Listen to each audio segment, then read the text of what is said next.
U Rwanda rwamaganiye kure ibinyoma bivuga yuko rwashatse kwica umugore wa Perezida Felix Antoine Tshisekedi. Nguhaye ikaze inimenya n'ibi info, njye mugiye kubana nyita Ndamage, nawe ndakwitaho bitewe n'ibice uherereyemo hano mu Rwanda ndetse no mu mahanga. Ambasade y'u Rwanda muri Leta Zunze Ubumwe za Amerika yamaganye ibinyoma by'uko abo mu nzego z'umutekano b'u Rwanda bashatse kwica umugore wa Perezida wa Repubulika Iharanira Demokarasi ya Kongo, bakaba bamwita Denise Nyakeru Tshisekedi, wari ucumbitse n'ubundi muri hoteli imwe yari iherereye muri Amerika. Iri ni itangazo rero ryashyizwe hanze na Ambasade y'u Rwanda muri Leta Zunze Ubumwe za Amerika kuri uyu wa 25 Werurwe 2026. Ambasade y'u Rwanda muri Leta Zunze Ubumwe za Amerika yatangaje ko umwe mu itsinda ry'abashinzwe umutekano b'u Rwanda utari ufite intwaro yahuriye n'abashinzwe umutekano bo mu itsinda bo muri RDC mu kirambi cya hoteli ya Washington DC cyemerewe kugenderwamo n'abashyitsi bose.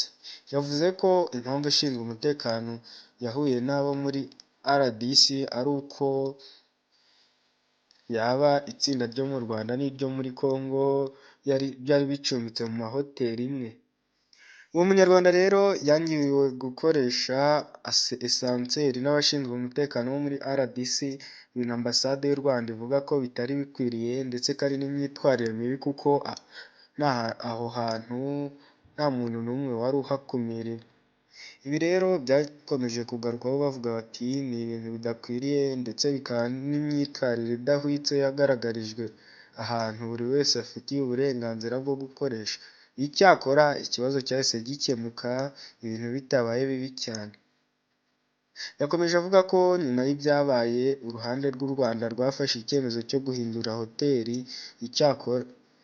Icyakora itangaza ko Abanyarwanda bahohotewe ndetse banafatwa amashusho n'abantu batazwi mu gihe basakwaga bava muri iyo hoteli. Ambasade y'u Rwanda yakomeje igira iti nubwo habaye ubu bushotoranyi, itsinda ry'u Rwanda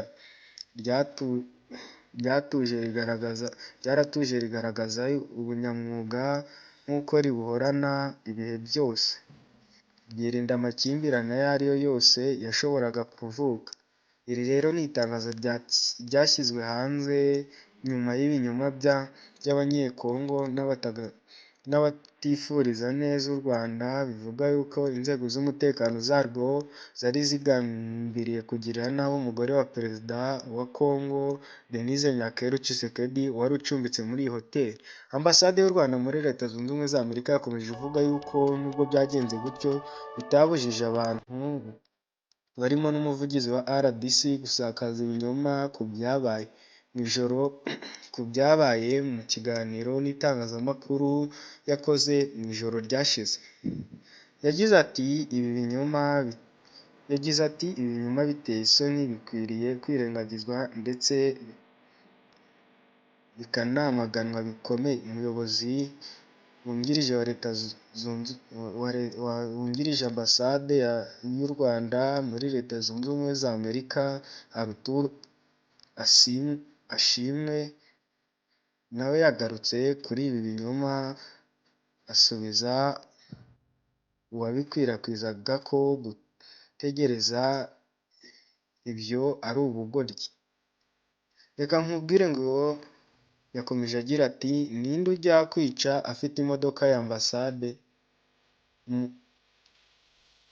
Muri gushaka kwibonekeza mwifashishije imitwe y'inkuru itagize icyo ivuze. Hoteli yagenewe buri wese keretse iyo yafashwe yose.